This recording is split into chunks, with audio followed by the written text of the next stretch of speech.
What's up guys, this is Retroman here, and today we are going to be talking about the prediction roster for Tekken 8, specifically for the base roster. So, before we get into, the categories and, the characters who I think is going to come back and whatnot, just a few hours ago recently, I checked Bandai Namco's channel, and this is what I see. We are going to be getting the Closed Network Test, or CNT for short, coming out by the end of this July. So, for those of you guys that don't know, Harada and Michael Murray just revealed recently, a couple of weeks ago actually, that we are going to be getting a CNT test network by the end of Combo Breaker, and that alpha testing is already concluded. So that means development has been progressively smooth, and they're moving forward with completing the game as the release date gets closer to launch. So I already signed up for this. If you guys want to sign up as well, you can go to the official website. I might link it down in the description if anyone's interested in it, but I just thought it would be cool to bring this up. So with that down, so here's how I'm gonna put this. So obviously you see here there's a lot of characters, right? I categorize these on 6 different, levels. So we have the first level, that being confirmed characters, so characters that are officially revealed, confirmed, and pretty much in the game in the base roster. Guaranteed characters means that even though they're not officially confirmed for base roster, we know realistically and so to speak, they're pretty much gonna return. Most likely would be characters that aren't 100% coming in the base roster, but there's a very small chance that they won't come back at all, or could maybe even come back as DLC. 50-50, it's sort of a coin toss. So 50% chance that they're going to be coming back as DLC, 50% chance that they will be returning in base roster, or it could just be a 50% chance that they just won't come back at all. That we don't know. DLC category is who I think are going to be DLC characters. Now, this is subject to change too, by the way. So, as we get more character reveals down the line, this list is probably going to be changing later on, because we still got about a year before we get the official release date and the game coming out. So this is just temporary for now. And the never coming back category, except tag games. So characters that are for sure not coming back at all, based on their events in the story, based on how unpopular they are, the character usage, etc., etc. Basically characters that you wouldn't expect to come back, unless if it's a tag game, because let's be real, tag games are the only games where everyone is here. It's basically like Smash Ultimate, where everyone is here. Same thing with tag. So, with that down, let's start taking the most obvious characters out of the way. Alright, so Jin Kazama. He's already confirmed for base roster. And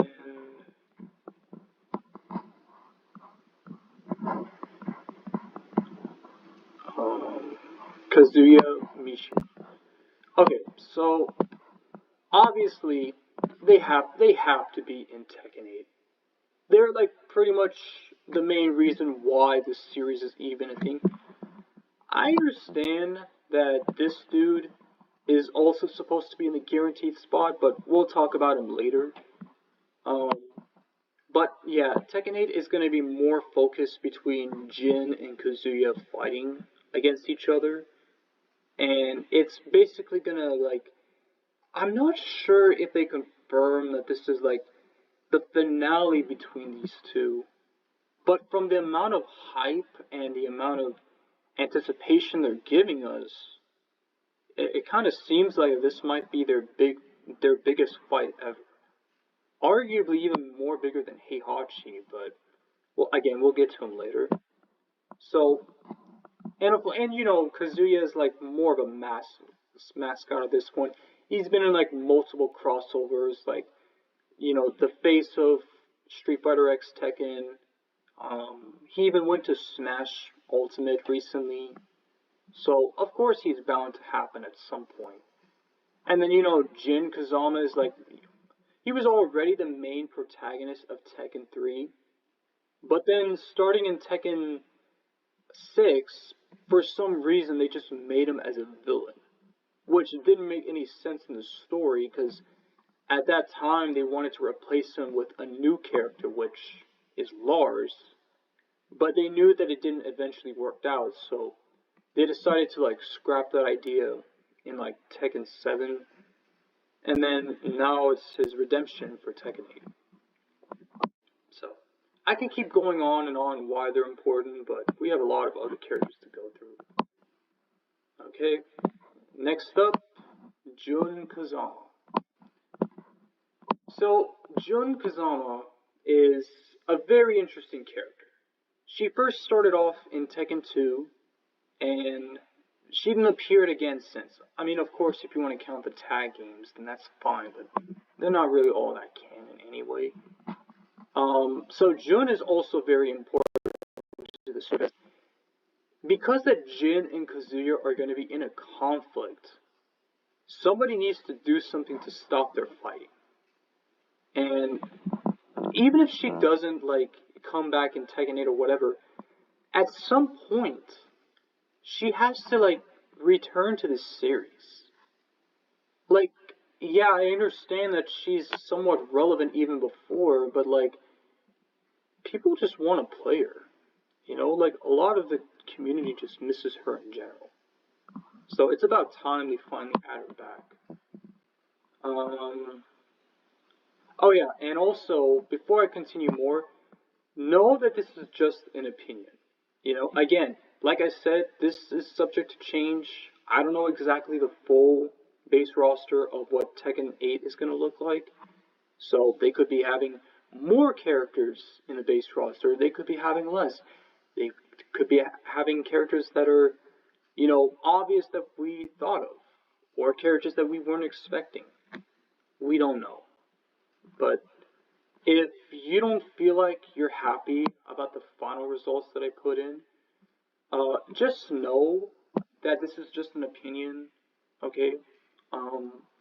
Everyone has different opinions on rosters and all that, so just respect my opinion is what I'm just saying.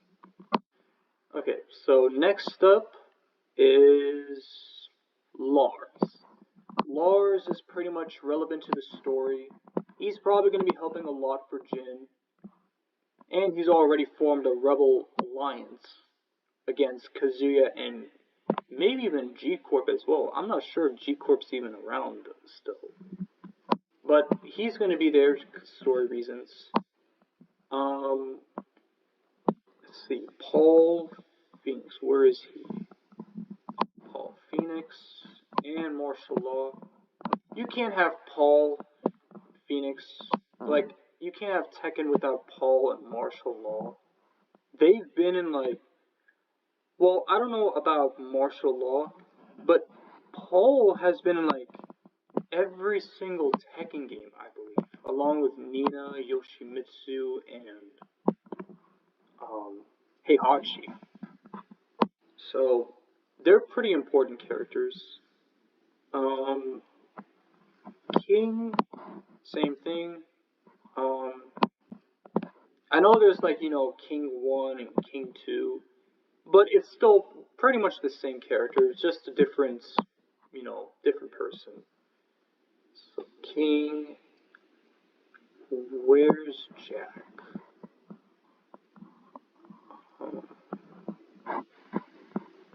Jack.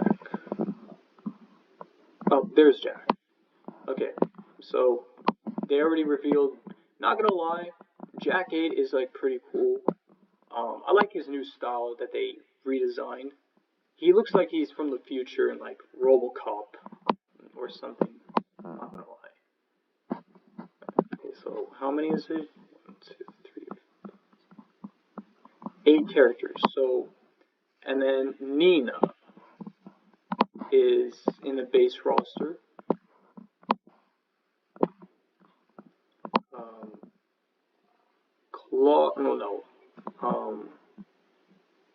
Xiao or Xiao Yu. Xiao Yu is already in the game.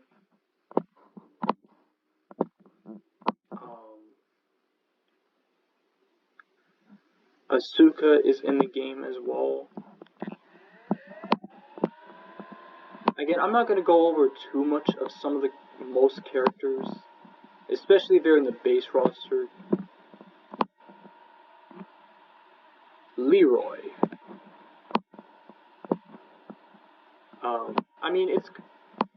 I'm not as surprised that Leroy is back in the base roster because, he's like very popular and he kind of has a cool drip in 7, I must say. He probably has a cooler drip in Tekken 8 as well, which I'm very happy. I'm actually very happy he's returned. So it's good. Who else? So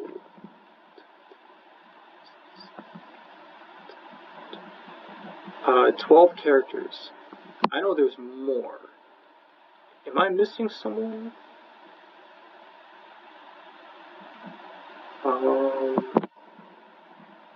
Huarang. Huarang is in.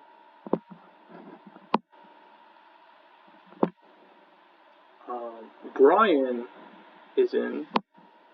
Recently from Comic Breaker.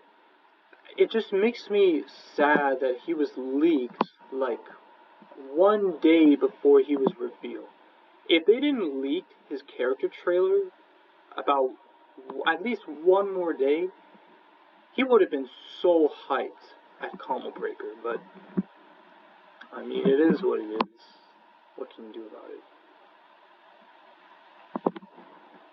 And then, anybody else? Oh yeah, Lily. I forgot Lily. And then, recently, because of the CNT test trailer, which again, you could find that on YouTube, Claudio Serafino is officially in the game.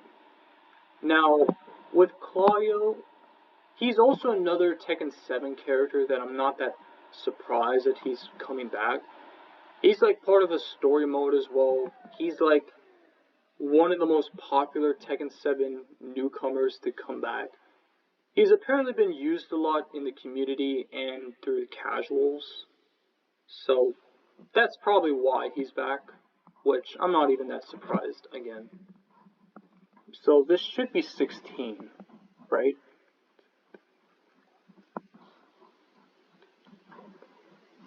Yeah, okay, so this is everybody as of June 9th.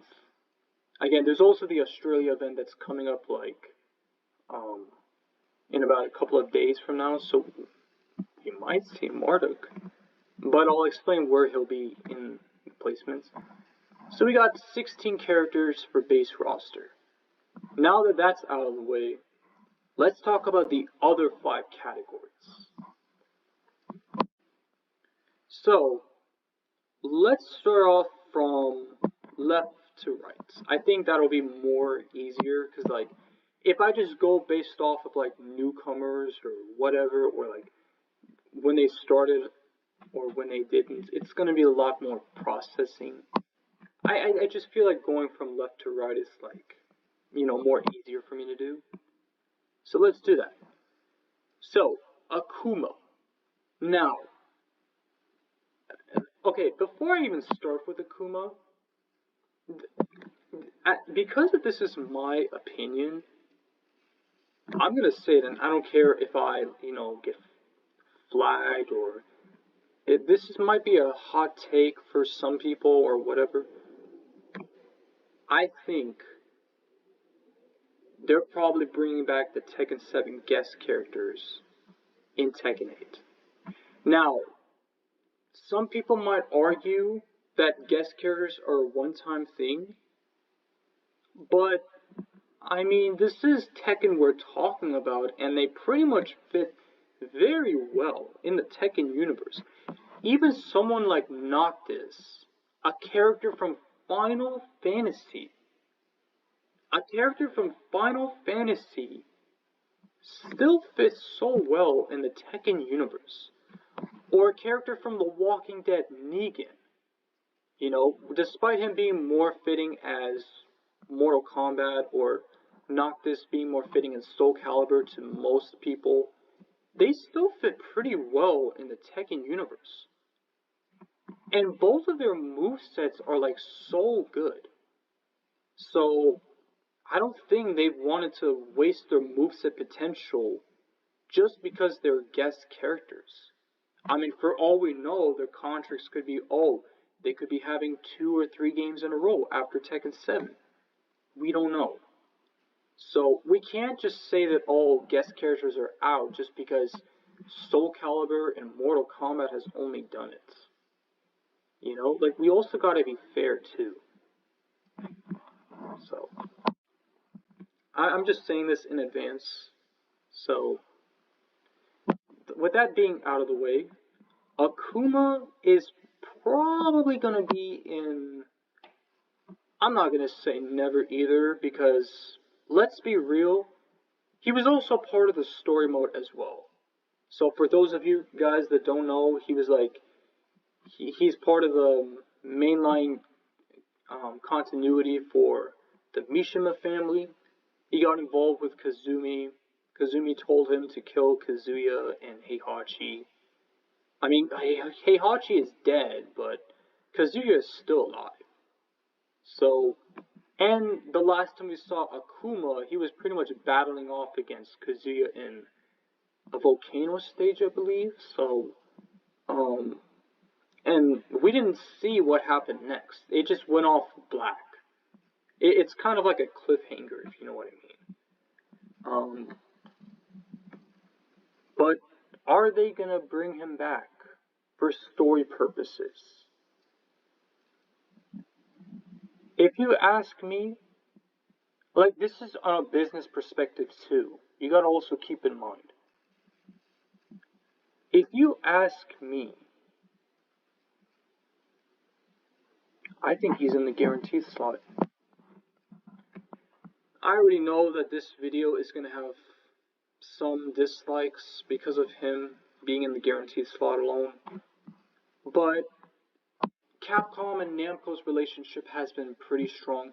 I mean, that could be said about any other companies like SNK, Square Enix, and I think AMC. It could be said about any other company in general, but the fact that Capcom allowed Namco to use Akuma not only in Tekken 7, but in the story mode for free without additional charges shows you how much their relationship has been pretty strong. And when Namco showed the Akuma concept to Capcom, Capcom was so happy to see it that they already gave an approval to them without even revising or, changing some stuff on Akuma. They just kept, as a matter of fact, they even kept his original Street Fighter mechanics as well. Which is another thing too. I know a lot of people don't want Akuma back mainly because of his 2D mechanics. But I don't think that 2D mechanics is an issue because if you think about it, you also got this vampire lady right here, who's also a 2D character, but yet isn't as broken as Geese or Akuma. So I don't think 2D mechanics are an issue. I just feel like it really just comes down to balancing. If they were to balance more on Akuma and Geese, I feel like almost everyone wouldn't mind Akuma coming back. But because he's the number one most broken character in the game, has a lot of stupid FADC cancels, extra frame rate so high to the point where you can't even react to his moves, that's why people don't want him to return. But on a business and story perspective, he's pretty much guaranteed to come back. As much as some people don't want to hear it, he's gonna eventually come back. Because some people might even argue, oh, but 2D characters are so annoying this, they do spamming projectiles that. So we're gonna pretend that the 2D characters, which by the way, there's only 3 of them out of the entire 51 roster. Only 3 characters are 2D. And people are complaining so much about them. But yet you got characters like Xiaoyu, Huarang, arguably even Leroy when he first came out, Fang, and Marduk especially. Like, you got so many 3D characters that are like almost equally busted as, let's say, Akuma. I mean, I know he's on a whole different level of brokenness, but even if we like factor him out, you still got a lot of annoying 3D characters that people just hate about in the game. But yet not a lot of people complain about them much in the competitive scene. They only complain mainly about Akuma and maybe even Geese, and that's about it. And, I mean, if there's like, a grand finals between Eliza and a 3D character, obviously they're gonna root for a 3D character. But in general, they just don't want Akuma in. So I don't think the 2D excuse is really that big of a deal. It's really just coming down to balancing. So, yeah, in my opinion, Akuma's coming back. Next up is Alex. He's never coming back. The last time we saw him was like, the first and last time actually we saw him was like, Tekken 2. Well, he also appeared in like tag games, but he only appeared in like one mainline game and then he was out. He didn't appear after that, so if you want to play Alex, expect to play him again in Tag 3, which won't be until like 10 years later.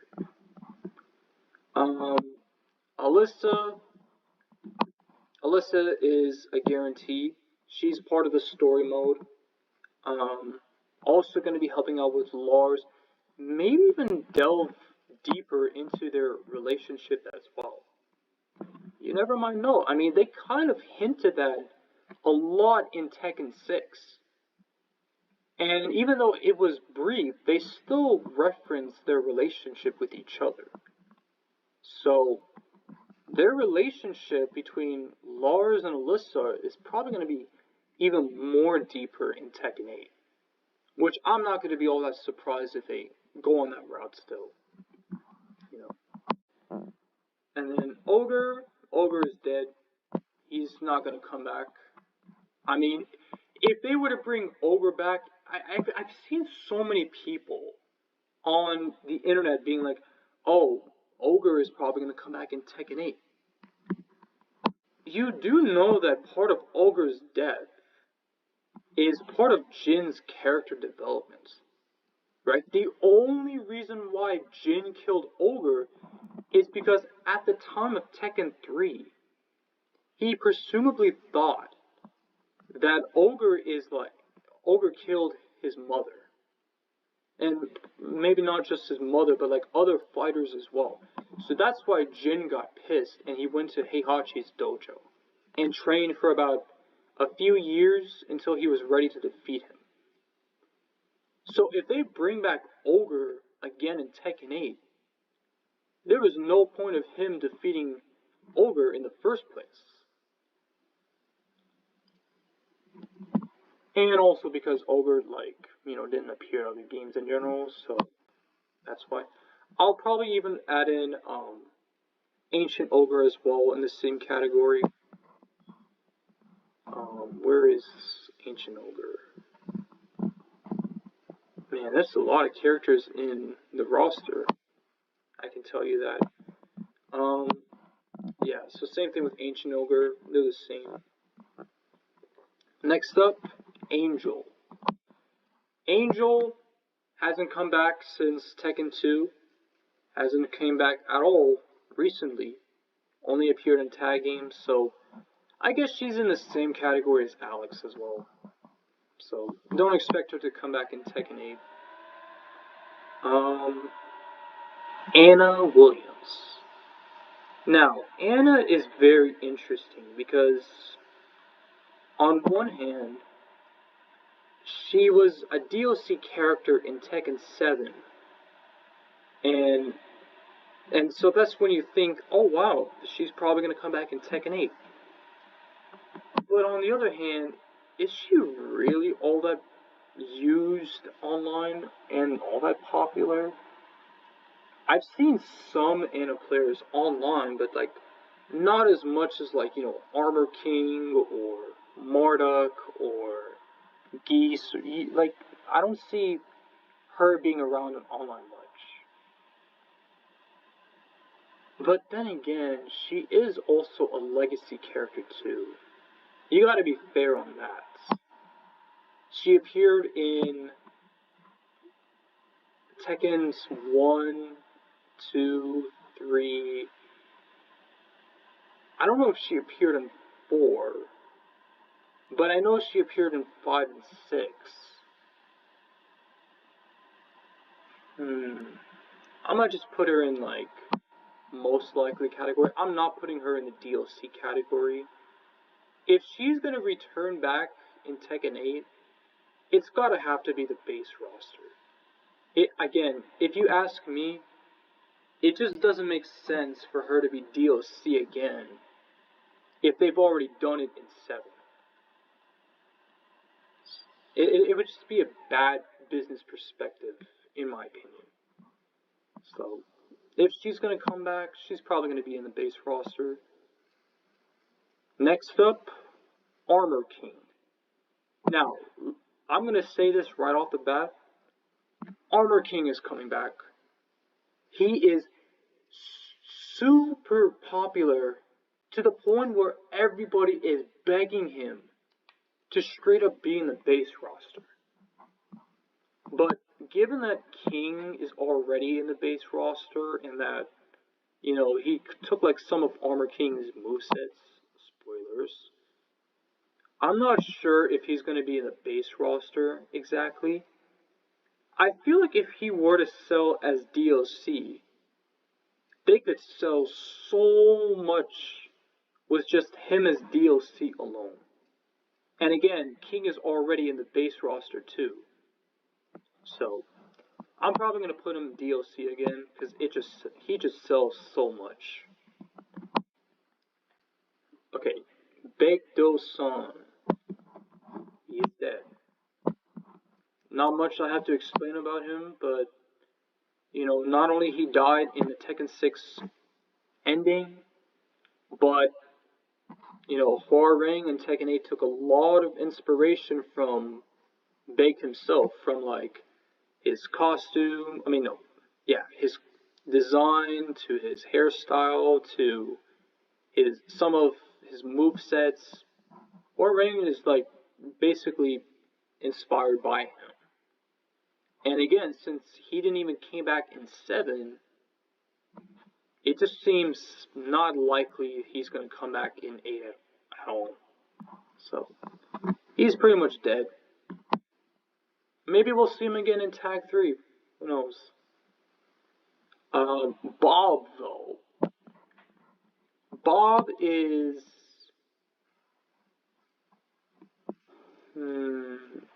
let's see.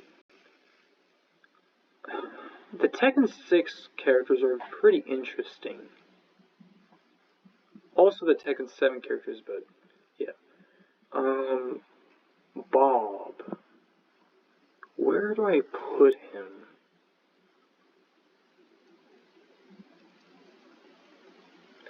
I'm not gonna say he's that much of a guarantee. Well, but they do want a silly character, and his fighting style is somewhat more unique.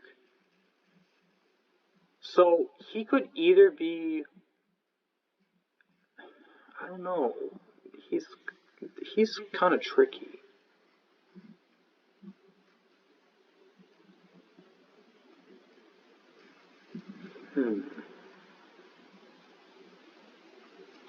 I think for now I'm just gonna put him in the guaranteed slots.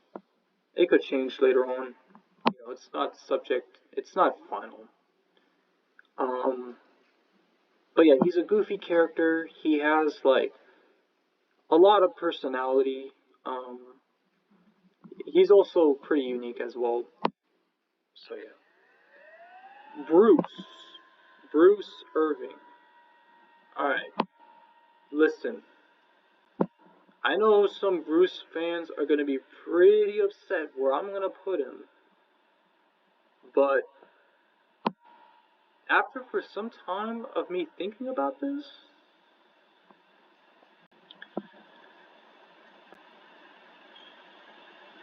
I'm gonna put him in the, yeah. Well, but the only reason why I put him here is because if you guys don't remember, not only did these two characters right here, Josie and Falcon, not only did they replace Bruce at least 2 times, but recently, Harada took an interview with, he talked to Markman or whatever on social media, and he's like, yeah, we wanted to add Bruce in Tekken 7 or whatever, but he wasn't all that popular, so that's why we decided not to add him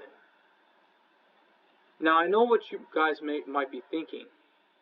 Oh, if he's not all that popular, then why is he in the game? Good question.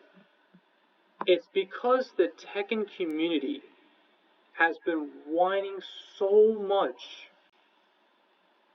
They've been whining so much to add this character in the base roster of Tekken 7. They're like, oh, why is Lei not in? He's a legacy character, this, or oh, we love him, that. But you guys don't even play him. That's what they're only trying to say. If people have played a lot of him in, like, you know, Tekken 5, Tekken 6, or whatever, if a lot of people played him, I'm pretty sure he would have been in the base roster. But he only joined back because of fan demand. Around Tekken 7's lifespan, there wasn't as much fan demand of him as with Lei. The Bruce demand wasn't even a thing until especially Falcon Realm was added in. Even when Josie was added in, some Bruce fans were like, maybe Bruce might join back as DLC because there's always, you know, extra content down the road. But once they see this guy in the game, now the fan demand for Bruce has skyrocketed.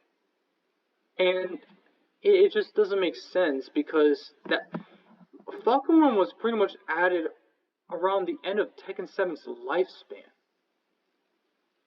And it doesn't make sense for them to like add in Bruce now when again you got like two clone fighters. Especially Falcon Run at that. So I just don't see the point of why they would add him back. Same thing with Lei. Like I don't understand like what even is the point of Lei coming back in Tekken 8 if nobody is going to want to play him? Are you just wanting him in the game for the sake of being in the game? Or do you really want him because you want to play him? You know? And that could be said on any other characters in the future. Like, you know, right now people are saying Tifa for Tekken. But are people truly going to play her? Because for all we know, she could be the most weakest character in the game. We don't know. So, anyway, so, yeah, Bruce, I just don't see him coming back. Given by the development where they're going at, I just don't see a reason why they would. Maybe they might change their minds and they might actually add him in. Who knows? I'm not Harada. I don't work at Namco. So, who knows? Next up, Christy Montero. And, okay, so, before we even have Christy, we need to have Eddie first. So, where's Eddie?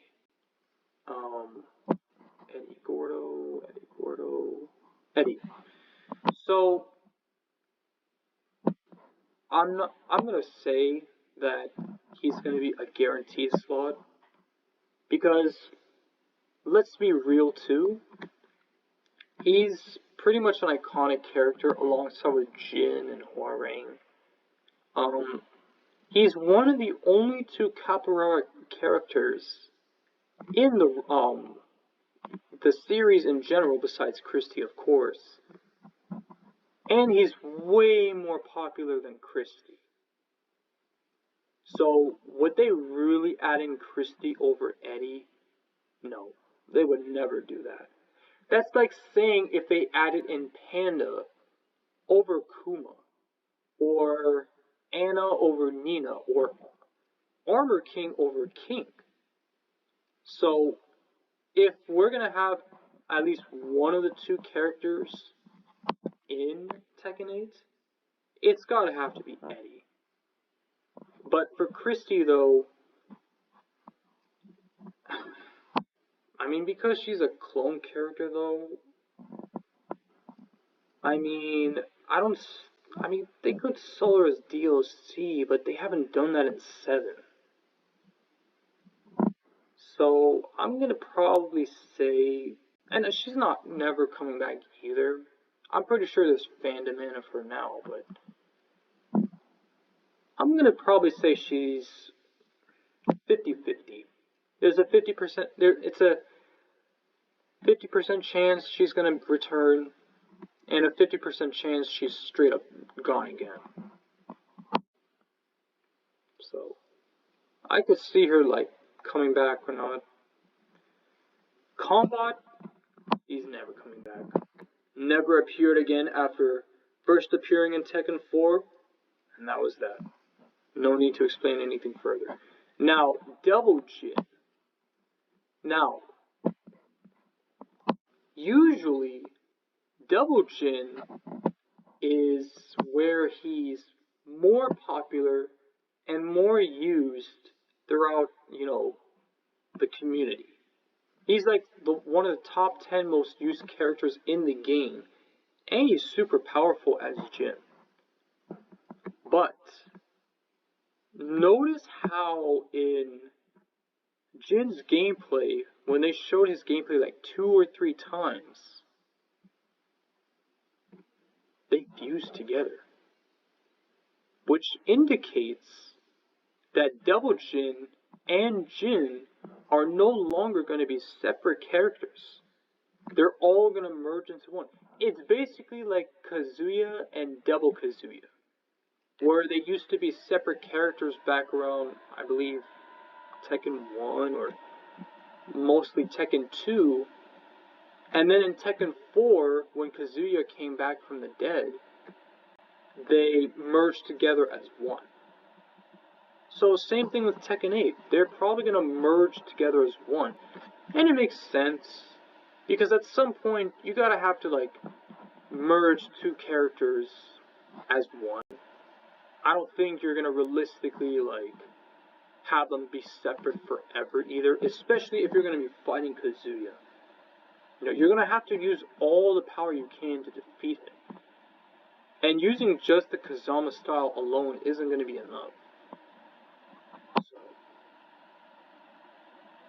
Alright, and then, so yeah, as much as people want Double Jin to return, story-wise, he's probably done, you know.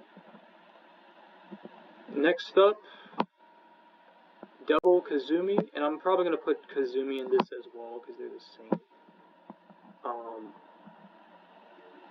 Kazumi's done. I'm gonna be real with you on that. She's done. The whole purpose of why she was even in Tekken 7 in the first place is only because of the story mode. Specifically, a very quick flashback. That quick flashback was the cost of her being in the base roster. If it wasn't because of the flashback, she wouldn't even be in. She just wouldn't. And she was only there because of the Mishima family about to end. What purpose would she even have in Tekken 8? I mean, by then, like, she would already be dead for sure. And again, this is the fight between Jin and Kazuya. What would Kazumi even do in the story? You know what I mean? Kazumi was only in Tekken 7 because of Heihachi and Kazuya. And even Akuma as well. But she's not going to be all that relevant anymore because there's nothing she can do in Tekken 8. Again, she is pretty cool and all, but maybe they could put her in as DLC. But at least in terms of the base roster, I don't think they will. I think she's just done. You know, she's probably a one-time character, even though she's Tekken, but yeah, she wouldn't do much in the story anyway. Double Kazuya, I forgot to put him here. I mean, he is already fused with Kazuya in here, but I also put Double Jin in here too, so I gotta make things fair. Again, they're joined as one. I don't see them as separate characters going forward at all. Not like they even were starting in Tekken 4 anyway. So, Dr. Boskanovich, he's dead. I mean, he's already at an old age anyway. The last creation he made was Alyssa, and after that, he didn't even appear back since. But expect him to come back in, like, Tag 3. Dragunov. Dragunov, I feel like he'll probably sell his DLC. He is very popular right now in Tekken 7, even though not a lot of people use him. But I'm willing to bet that he's probably going to sell a lot of, a lot of copies just because of him as DLC. You know, I could say he's in the base roster, but at the same time, he also sells his DLC. He's very popular. He has a very unique moveset as well. But he'll probably sell more as DLC, don't worry. Eliza, she's coming back for sure. Now, I want to put Eliza in a guaranteed spot. I really do. But at the same time, there was a lot of negative backlash. A lot of negative backlash towards 2D characters. But the thing is, Eliza's not even all that powerful. She's not all that powerful compared to, like, Akuma or Geese. And she's a Tekken. You know, I'm just gonna put her as guaranteed. I don't care, man. I mean, she's a Tekken original. She's very popular through the um through the community in general, and she's gonna sell a lot because she's like, you know, waifu material. So of course she's gonna sell a lot because of her appeal. And if we're gonna get any 2D character to return, I mean, it's gotta have to be Eliza.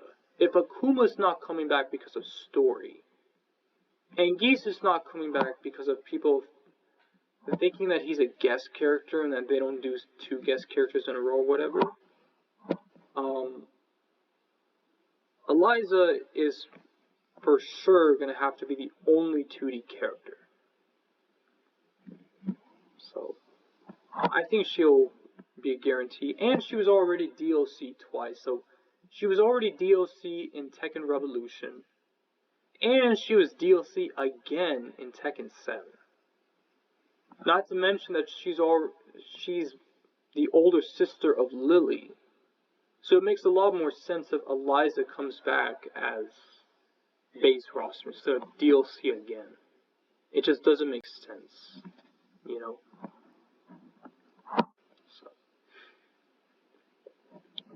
Fakumram is probably going to be most likely. I'm not going to say he's a guarantee either, because of like so many people hating on Geese because of him overpowered. So I'll put him as a most likely spot. There's a very small chance he'll be missing in the base roster, but I doubt they're going to, especially if they're going to replace Bruce as well. I highly doubt Fakumram's going to be out.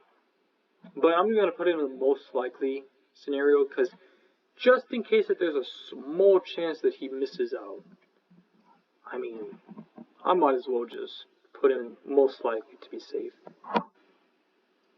Feng Wei, he's probably going to come back base roster.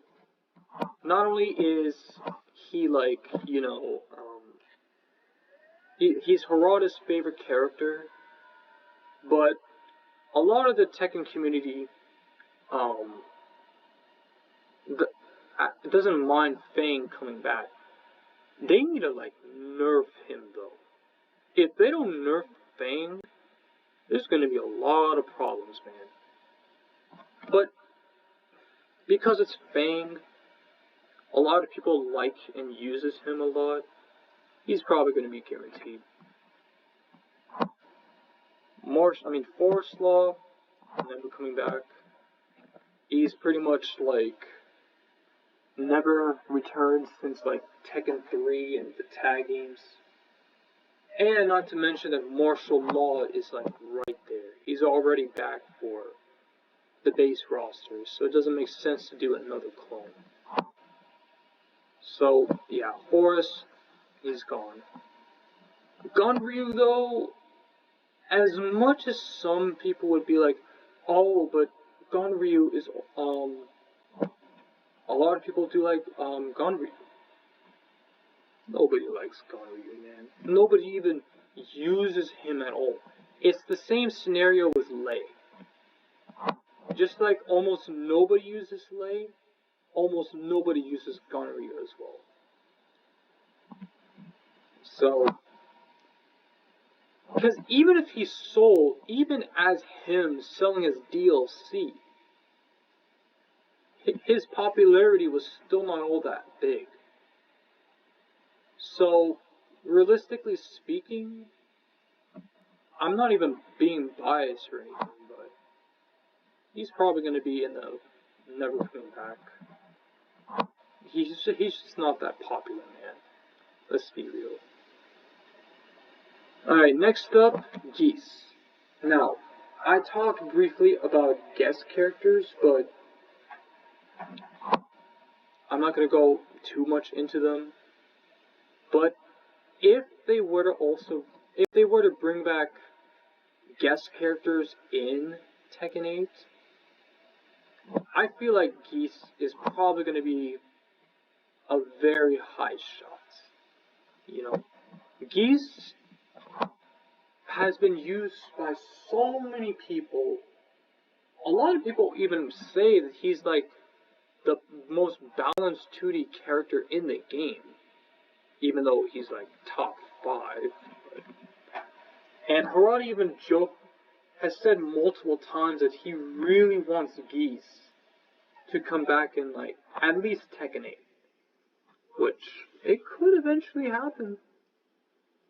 But are they gonna really do it? I mean, who knows, man. We can't say as a guarantee he's not gonna come back. Especially since Harada keeps saying so many times that, oh, he wants guest characters to come back. Well, Tekken 7 guest characters to be specific. And he really enjoys characters like Geese and Negan in the Tekken universe. So, I mean, he also has a very unique fighting style too. He doesn't even need meter to win. Meter is just there for like, you know, for quick attacks. But without meter, it's like the same thing. So, and a lot of people say that he's so unique to the point where he feels like he's a Tekken character, which is saying a lot. As a guest character coming from King of Fighters, specifically Fatal Frame, specifically Art of Fighting, that says a lot that people are saying that he feels like a Tekken character, and a lot of people want him to come back. That's saying a lot. So, who knows? Maybe Harada might be in negotiations on talking to SNK on him coming back as base roster. Maybe not. Who knows? But I feel like if guest characters from Tekken 7 are going to come back, which most likely they will as time passes by, Geese is probably a shoo-in as well. So, next one, Gigas. Do I really need to explain about him? I think you guys know why. Gigas, nobody uses him. Nobody likes his design. Nobody even knows much about Gigas, other than the fact that he's just Katarina's stepfather, apparently. But that's about it.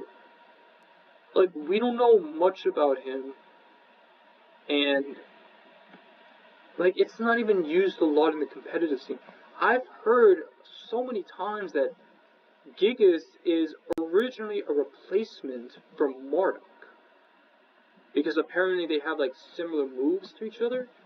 But thank God, even though I hate the damage, if I were to choose between these two characters who I think have a higher likely chance of coming back, it's this dude.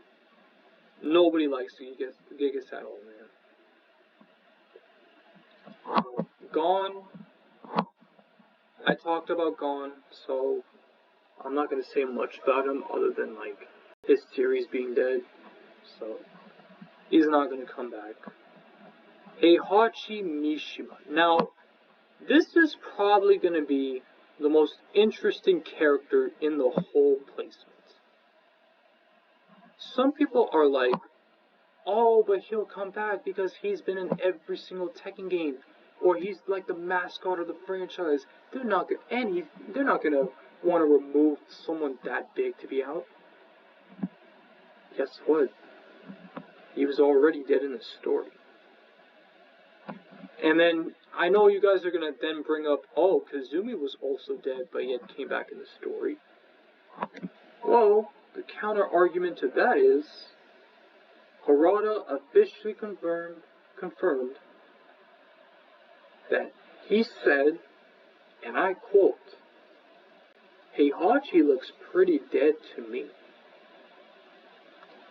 That right there is a clear confirmation that Heihachi is truly dead. I mean, it makes more sense too, because Tekken 7, specifically in the story mode of Tekken 7 is mainly focusing on Heihachi the most.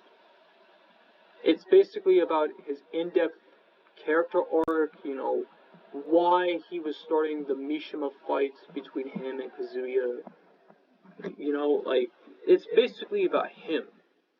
They put so much more emphasis and, attention and marketing towards him to the point where his death is very impactful. That's why I believe around the arcade version of T7, one of the words says, will the father survive or will the son? And apparently we found out that the son is alive, so that means he's dead.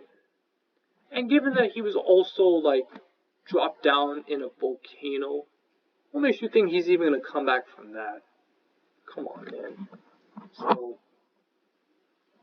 but if they were to bring him back as DLC or whatever, that's fine. I could see him coming back as DLC. But as for base roster and as part of the story mode, yeah, he's dead. So, he's gonna be either... Okay, so if he's coming back, he's gonna have to be DLC. Otherwise, he's just straight up gone. I don't know, man. Honestly, either DLC or never coming back.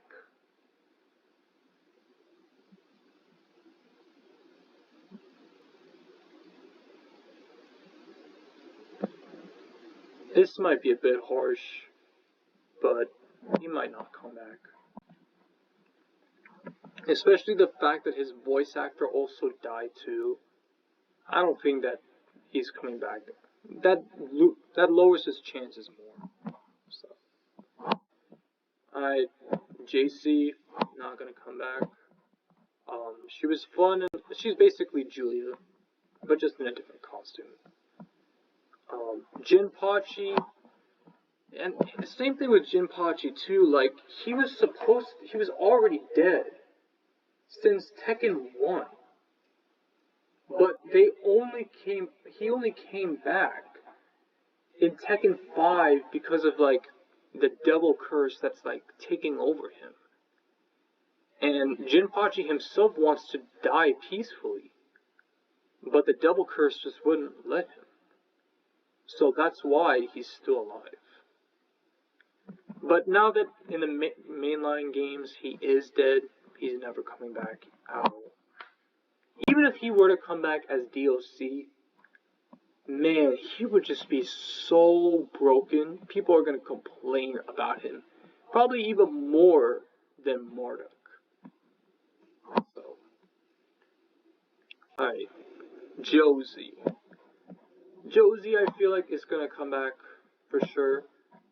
She's very popular enough for everyone to, have her back. The only downside that I have, I don't mind Josie coming back. As a matter of fact, I probably even do want her to come back. Even though I don't play Josie myself, but the only thing I have a problem with Josie is that she just cries a lot.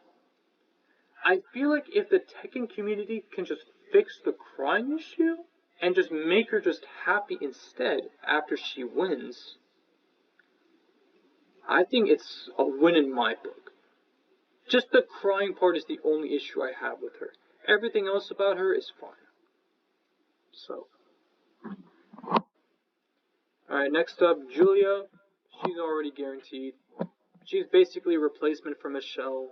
already DLC in Tekken 3, and still pretty used and pretty popular in general. So I'm gonna expect her to come back. Katarina.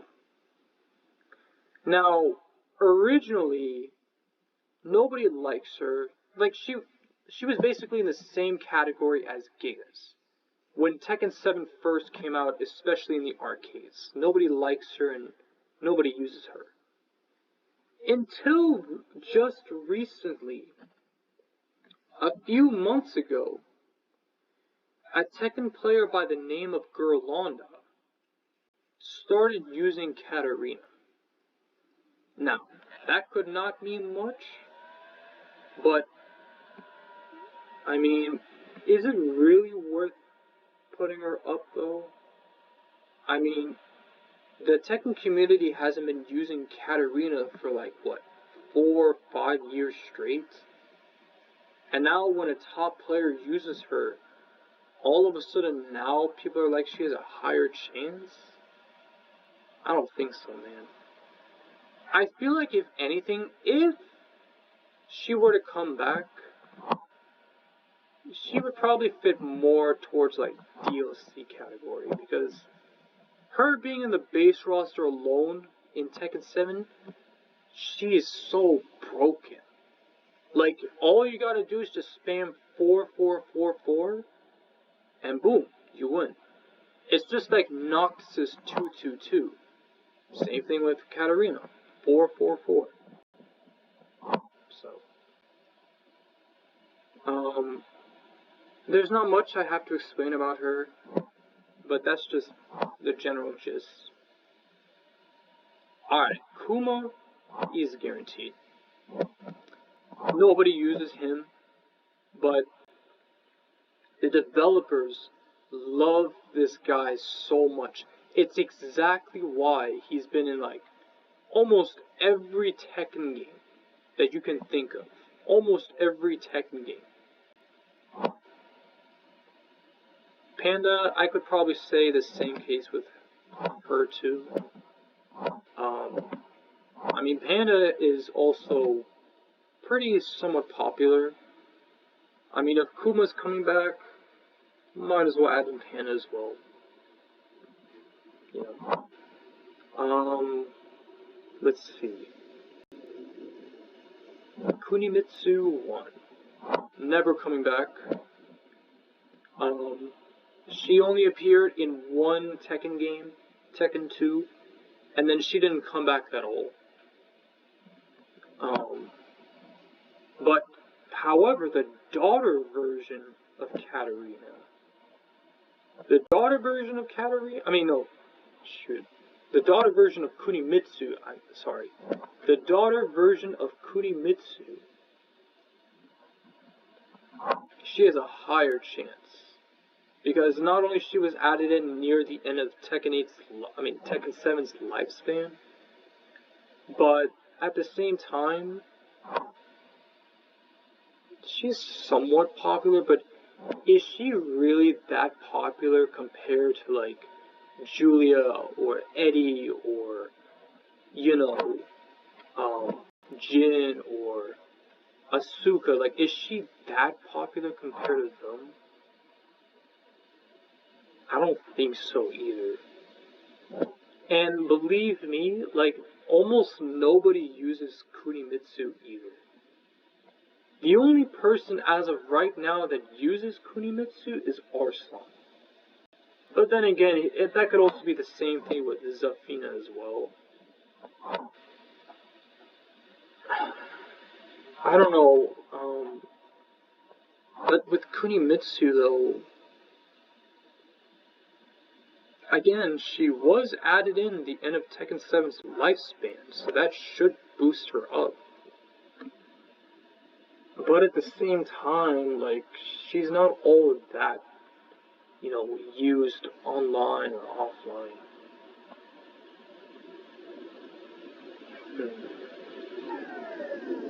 I'll probably put her in, like, probably 50-50, just to be safe. Lee Chaolin, He's coming back. Same reasons with Alyssa and oh, um, same reasons with Alyssa and Lars. Story reasons, and he's like pretty much a legacy character as well. So Lei Wulong, I don't know. I don't know about Lei. Again, on one hand, you got so many people complaining about him coming back and wanting him to be in the base roster or whatever. On the other hand, though, he is technically a legacy character as well, to the point where he hasn't missed a single game. So, you gotta give credit for him too. He's been there since Tekken 2 through 7, and every tag game. So you gotta give at least some credit to him. If you ask me,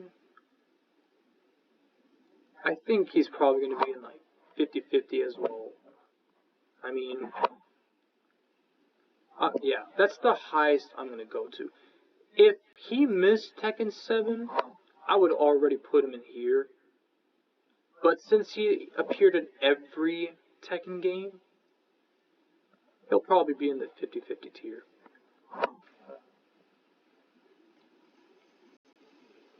Alright, next up, Leo. Leo, I feel like will sell as DLC. I don't know why, but it's something that they would do. Same thing with Lucky Chloe. I mean, so many people would say that, oh, she would be in base roster because of her artist saying she's popular. I mean, if she's really that popular, wouldn't it just make more sense for her to be DLC? I mean, she is in like the top 5, top 10 most popular characters in 7. So, and DLC sells very well too. So, if you ask me, she'll probably be DLC. You know, I have a feeling that's what they would do anyway.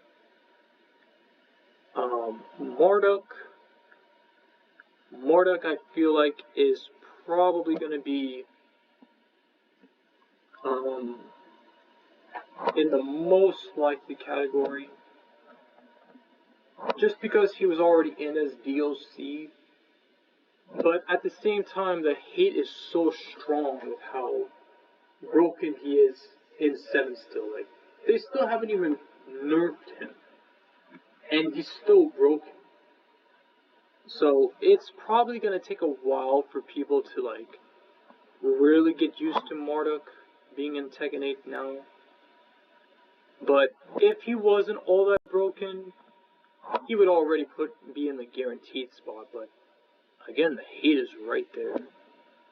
But at the same time, he was already DLC, so he's probably going to be most likely. And it's a lot more popular than Gigas too, so it's not like they're going to cut Marduk out either. Master Raven. Now, I don't know if it's exactly going to be Master Raven, or if Raven is going to come back. I will say, in Master Raven's character ending, she did say that Raven is still alive, and he just finished recovering from what happened in Tekken 6. So it's pretty possible that we could actually see Raven coming back. However, Master Raven won't come back. That could be what they're doing, but we don't know. So, for now, I think I'm just going to put Master Raven as... Yeah, because they're basically the same character. They're just a different gender, is all. Because they have the exact same movesets as well. So if one character comes back, the other doesn't. So I'm probably gonna put Matt. Well, nobody uses her either. So I guess I'll put Master Raven in Never Coming Back, which I wouldn't say she's never coming back either, but we can't have like two clone characters either, you know. So I'll put Master Raven in the no category, but put Raven in the guaranteed category because we're definitely gonna get a Raven character of some form, whether if it's the OG Wesley Snipes Raven or Master Raven. We're definitely gonna get at least one or the other as a guaranteed spot. But I feel like since he has more appeal and like more popular than regular Master Raven, I guess Raven is coming back. Alright, we're almost done. Michelle's not coming back. She's never been back since Tekken 2. Miguel. Okay, Miguel is an interesting one. Do they want him back for base roster? Or do they want to sell him as DLC? But then again, you gotta also keep in mind that he still has, like, unfinished business with Jin. You know? So, we all know he's obviously gonna return back in Tekken 8. The question is, in what form? I think he'll be base roster. I mean, he's still very popular right now. And he's been used a lot as well in the competitive scene. Most notably Sephi Black. So I'm pretty sure that they'll have Miguel back just because of those reasons alone. Mihoru's not coming back. She hasn't been back since like Tekken 4 and Tag 2, but that's about it. Mokujin though. Now here's a funny thing. Mokujin only appears when the threat of the world is about to end. Mokujin came in Tekken 3, he came in Tekken 5, and he came in Tekken 6, but he was missing in 7. But is the world really in threat for Tekken 8? Because the reason why he was in Tekken 3 is because of Ogre. The reason why he was in Tekken 5 is because of Jinpachi. And the reason why he was in Tekken 6 is because of Azazel. He wasn't in Tekken 7 because it's just a regular fight between Heihachi and Kazuya. That's it. There's nothing really threatening about it. But in Tekken 8, however, it's like a world domination. Like Kazuya is about to take over the world ever since Heihachi died. So is Mokujin gonna come back? Or is he not gonna come back because it's another non-threatening thing to do? I think I'll just put him in 50-50 because we don't know much about the story. But, I mean, it could go either way, depending on how the story mode goes. If it really is about the end of the world, Mokujin is probably going to be in the base roster. But if it's not about the end of the world, and it's just another fight between Jin and Kazuya, then he's probably not going to come back. Negan.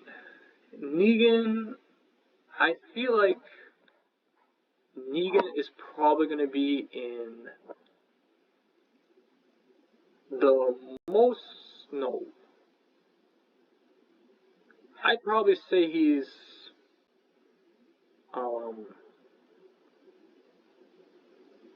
probably in, yeah, probably most likely.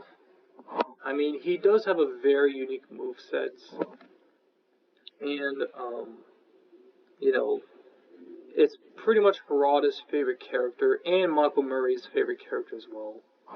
So it makes a lot more sense for him to come back. Yeah, he's pretty much a fan favorite character. Noctis, this might be a bias or this might not be a bias, but I think it's the same for him too. I mean, there's really nothing against Noctis for him to like not be in Tekken 8. The only argument people would say is that he's a guest character, but so is Akuma and Geese and Negan, but you don't see a lot of people complaining about them. So maybe Noctis won't come back, but I feel like the way they're keeping a lot of Tekken 8 as a secret, they probably might actually bring back the Tekken 7 guest characters in 8. And it makes sense too, because they're like pretty much newcomers as well, so it makes more sense if you were to like have them return for like at least one more game. So, P-Jack is never gonna come back. I don't know who that is.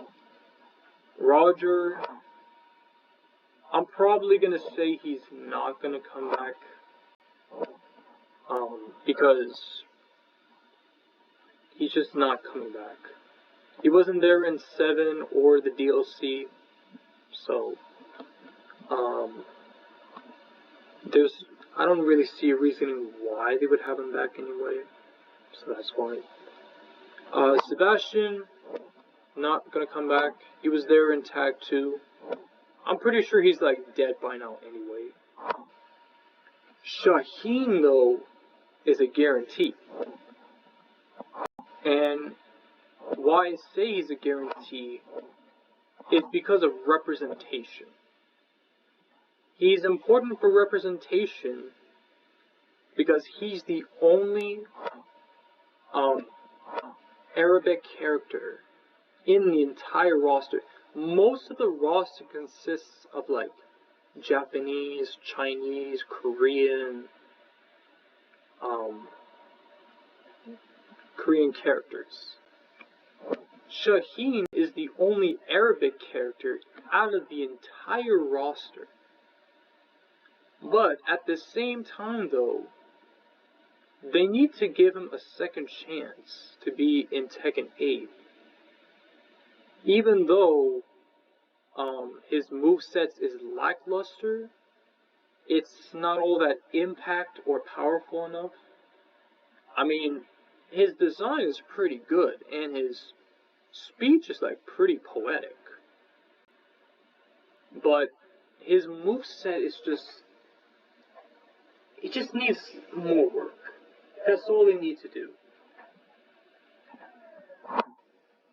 Alright, and then the Taekwondo girl, don't know who she is, so she's probably not gonna come. Snowball's not coming back. I don't know why they would have him in when Bob is right there. Steve is a guarantee. So, because, let's be real, he's like very popular and almost a legacy character too. So, he's pretty much guaranteed. Don't know who that is, so I'll just put him no. Tiger Jackson. It's probably an alt, so probably no. Unknown, no. Violet, it's pretty much the same as Li Chaolan, so I guess I'll put him in the same category too. Wang Jinrei, probably never coming back. He's already dead. Yoshimitsu, I guarantee. I don't know why they put Yoshimitsu in the bottom category this whole time. but he's coming back for certain. And I think, okay, so besides Yoshimitsu, Lee, well, besides Yoshimitsu, I think we pretty much have like all the Tekken 1 newcomers all back in the base roster. Well, yeah, there's also Kuma too, but yeah, I think that's about it. And then of course, Zafina. I don't know about Zafina though. Zafina is tricky because, again, the only player that uses Zafina is Arslan. Nobody else uses her. And I know there's like a bunch of, Korean players here and there that does use her. But, like, what would she even do in Tekken 8? Is she even all that popular is the question.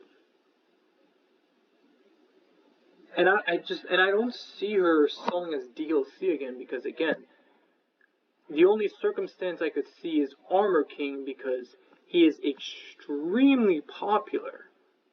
That's the only exception that I put him in as DLC. But with Zafina though,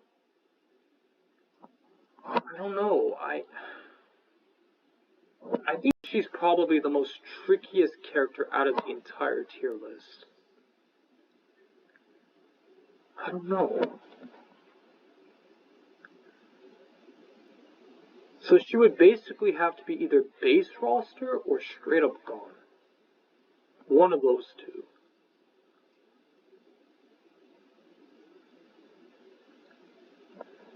I'm gonna say for now,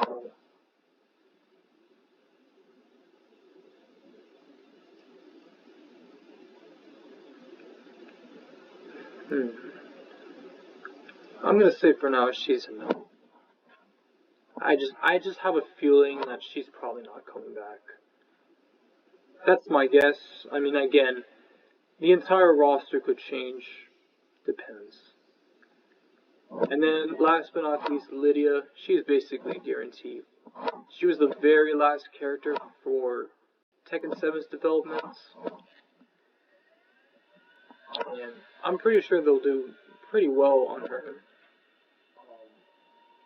redesign and movesets and stuff like that. Alright. And funny enough, she's like the only Tekken character in the roster that does karate. Some other characters does like martial arts or taekwondo or capoeira. I think she's the only character that does like karate, which is pretty cool. Alright, let's count how many for... Let's see.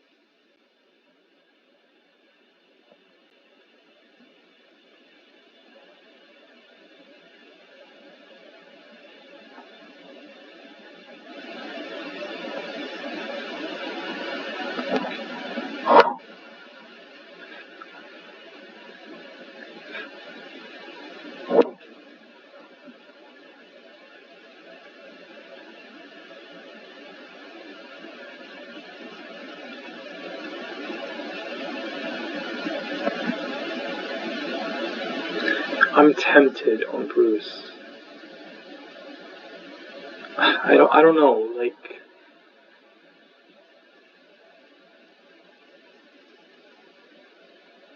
Maybe not.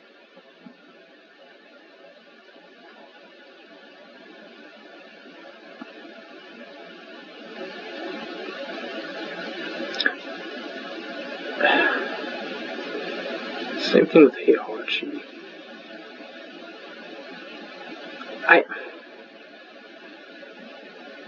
He's probably gonna be DLC. He's too that important. I don't think he's gonna like miss out just because he's not in the story mode either.